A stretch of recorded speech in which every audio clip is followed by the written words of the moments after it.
এরপরে প্রশ্ন হলো, নতুন ঘর উদ্বোধনের বিশেষ কোনো আমল আছে কিনা? উত্তর হলো, আমরা যখন নতুন কোনো ঘরে উঠবো, নতুন কোনো দোকান বা নতুন কোনো অফিসে উঠবো, সেক্ষেত্রে সহিহ মুসলিমে খাওয়ালা বিনতে হাকিম রাদিয়াল্লাহু তাআলা আনহা বর্ণিত একটা হাদিস থেকে একটা আমলের কথা আমরা জানি। সেটি হলো নবী সাল্লাল্লাহু আলাইহি ওয়াসাল্লাম বলেছেন, তোমাদের কেউ যদি কোনো নতুন জায়গায় উঠে, তাহলে কোথাও কোনো নতুন জায়গায় গিয়ে উঠলে সে যেন পড়ে আউযু বিকালিমাতিল্লাহি তাম্মাতি মিন শাররি মা খালাক, আউযু বিকালিমাতিল্লাহি তাম্মাতি মিন শাররি মা খালাক। যার অর্থ হলো, আল্লাহ রাব্বুল আলামিন যত ক্ষতিকর বস্তু সৃষ্টি করেছেন সেগুলোর ক্ষতি থেকে আল্লাহর কাছে আমি আশ্রয় চাই।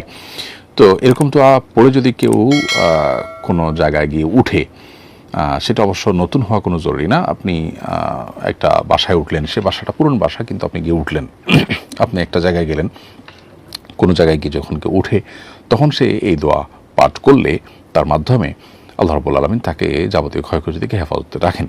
এছাড়া সূরা কাহফের 39 নম্বর আয়াতে দুই ভাইয়ের যে ঘটনা তার আগে পরে আয়াতগুলোতে বর্ণিত হয়েছে, সেখানে আমরা দেখতে পাই যে আল্লাহর নেয়ামত দেখার পর, বাগান দেখার পর মাশা আল্লাহ লা কুওয়াতা ইল্লা বিল্লাহ এটি পাঠ করার অনুপ্রেরণা দেওয়া হয়েছে। ঠিক একইভাবে আনাস রাদিয়াল্লাহু তাআলা বর্ণিত আরেকটি হাদিসও পাওয়া যায়, যে হাদিসেও আল্লাহর কোনো নেয়ামত পাওয়ার পর সেক্ষেত্রে মাশা আল্লাহ লা কুওয়াতা ইল্লা বিল্লাহ পড়ার জন্য উৎসাহিত করা হয়েছে। অতএব আমরা যদি নতুন ঘরে উঠি, যেটা আমাদেরকে অভিভূত করে, আমাদেরকে মুগ্ধ করে, তাহলে সেক্ষেত্রে আমরা মাশা আল্লাহ লা কুওয়াতা ইল্লা বিল্লাহ পাঠ করতে পারি।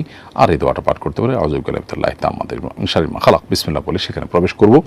এর বাইরে নতুন জায়গা উঠলে মানুষ সাধারণত বিভিন্ন রকমের ভুরি ভোজ ইত্যাদি আয়োজন করে থাকেন, মেহমানদারি করেন আনন্দিত হয়ে।